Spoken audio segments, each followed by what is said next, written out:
এখানে তো সবাই ভিডিও করছে, আমার ভিডিও আপনাদের কাছে থাকবে। আমি আপনাদের এই ভিডিওর সামনে কিন্তু 5টা প্রশ্নের উত্তর এখান থেকে দিয়ে যাচ্ছি। আশা করছি আপনাদের ওই উত্তর শুনে আপনাদের ঠিক লাগবে।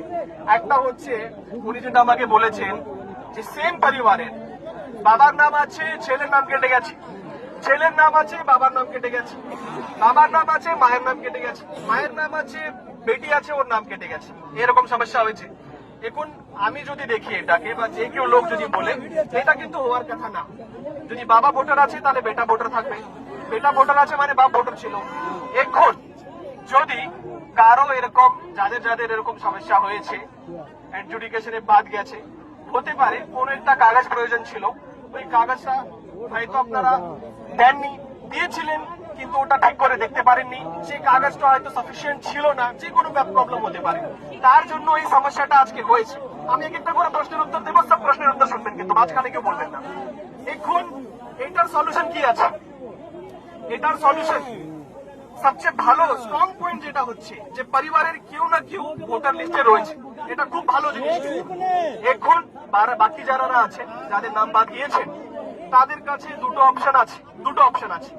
একটা অপশন হচ্ছে নতুন করে ফর্ম ছেড়ে দিব আমরা বিএলওকে, বা আমরা অনলাইনে অ্যাপ্লাই করবো। 6 নম্বর ফর্ম আমরা নতুন করে দেব, সেটা দিয়ে আপনার সমস্যার সমাধান হতে পারে। সেকেন্ড অপশন আছে, যেটা হচ্ছে ট্রাইব্যুনালে আমরা যেতে পারবো। আমাদের প্রত্যেকটা গ্রাম পঞ্চায়েতে একটা বিএসকে আছে, যেখানে বাংলা সহায়তা কেন্দ্র নেই, সেখানে গ্রাম পঞ্চায়েত আছে। গ্রাম পঞ্চায়েত সবাইকে কালকে আমরা মিটিং করে বলেছি যে প্রত্যেকটা গ্রাম পঞ্চায়েতে যে সেক্রেটারি আছে বা এক্সিকিউটিভ অ্যাসিস্ট্যান্ট আছে, তারা কিন্তু আপনাদের যে দাবিগুলো আছে সেটা যে ট্রাইব্যুনালে অনলাইনে অ্যাপ্লাই করতে হবে, সেটা আপনাদের হয়, ওরা আপনাদের জন্য অ্যাপ্লাই করে দেবে, যাতে আপনারা ট্রাইব্যুনালে টাইমলি আপনারা সাবমিট করতে পারেন। আজকে আমার এই ভাই আমাকে বলেছে যে 15 দিনের টাইম ছিল, 8 দিন অলরেডি পেরিয়ে গেছে, আমি কবে আবেদন করব? তার জন্য আমাদের যে সলিউশন আছে, আজকেই এখান থেকে বেরিয়ে আমরা একটা চিঠি লিখবো, উপরে জানাবো যে এদেরকে টাইম এক্সটেনশনের একটা ব্যাপার ভাবতে হবে। আর সেকেন্ড হচ্ছে, যেটা বলেছে যে ডিলিট হলো, আরেকটা আমার ভাই আমাকে বলেছে যে কেন বাদ গেলাম সেটা আমাকে জানাতে হবে। আমি তো সব ডকুমেন্ট দিয়েছিলাম, লাইনে দাঁড়িয়েছিলাম, আমার হিয়ারিং হয়েছিল, ছবি তোলা হয়েছিল, তা সত্ত্বেও আমার নামটা কেন বাদ গেল এটা কিন্তু জানাতে হবে। এই রিজনের জন্য আমরা চিঠি করব, একটাই চিঠি করব, তার মধ্যে বলে দেব সবাইকে কারণ যাতে জানানো যায়। আর সেকেন্ড হচ্ছে যে টাইম যাতে এক্সটেন্ড করার প্রপোজাল ওরা যাতে কনসিডার করে। তারপরে আমার এই ভাই আমাকে বলেছে যে একটা বুথে 750 জনকে উনি চিনেন, যাদের নাম বাদ গেছে কিন্তু ওরা সব ডকুমেন্ট দিয়েছিল, তাহলে ডকুমেন্ট দেওয়ার সত্ত্বেও কেন ওদের নাম রিজেক্ট হলো? আবার তার একটাই উত্তর আছে, আমরা উপরে কিন্তু বলে দেব বুথে বুথ ওয়াইজ, একটা বুথে যদি 10 জনের নাম বাদ গিয়ে থাকে বা 100 জনের নাম বাদ দিয়ে থাকে, 100 জনের নামের সামনেই কেন বাদ গেল তার কিন্তু কারণগুলো যাতে আমরা জানি, যাতে মানুষ বুঝতে পারে যে আমার কি ভুল হয়েছিল, সে ভুলটাকে যদি ওরা কারেক্ট করতে পারে ট্রাইব্যুনালে গিয়ে, তো এটাও কিন্তু আমরা জানিয়ে দেব। তো এর বাইরে দেখুন, এর বাইরে কিন্তু দেখুন, প্রশাসন হিসাবে আমরা আপনাদের গার্জিয়ান আছি, আমরা আপনাদের জন্য কাজ করি। আপনাদের প্রবলেম হয়েছে, প্রবলেমের সুরাহা করার জন্য আমাদের সহযোগিতা লাগবে। এখন আপনারা বলুন আর কি করা যায়? এই যে আমি আপনাদেরকে বললাম, এর বাইরে আর কিছু করার নেই আপাতত।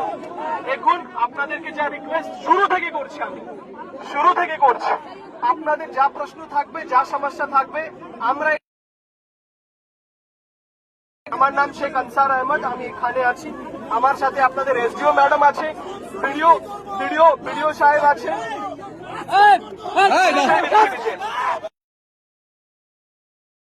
আপনাদেরকে যেটা করতে হবে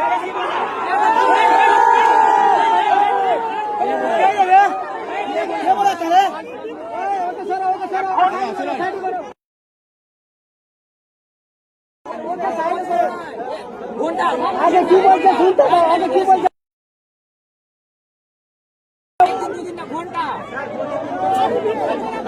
ভিডিও সাহেব তাহলে কিন্তু এর সলিউশন করা খুব মুশকিল। আমি আপনাদেরকে বারবার বলেছি যে আমার সঙ্গে 5 জন এটা চিঠি লিখিয়ে আমরা উপরে পাঠাবো, সামনে থেকে বসি।